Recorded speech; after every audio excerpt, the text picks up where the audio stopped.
Gledaj šta radim, ulazim u unibar situaciju, znači otvorim, tu se nađem.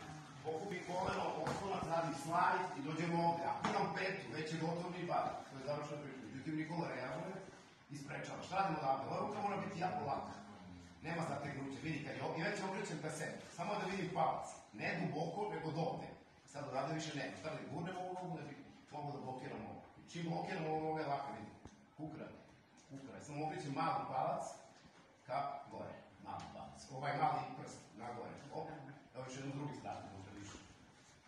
Možete pomeriti svoje strane. Znači, gledaj, šta radim? Kad napadnem pogledom, u slučaju podignem što više, radim slajd. Nije bar, brani, vidi, odmah podesim palac. Znači, gledaj kako stoji, tu.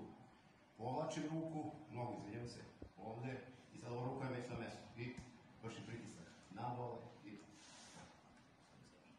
Okej.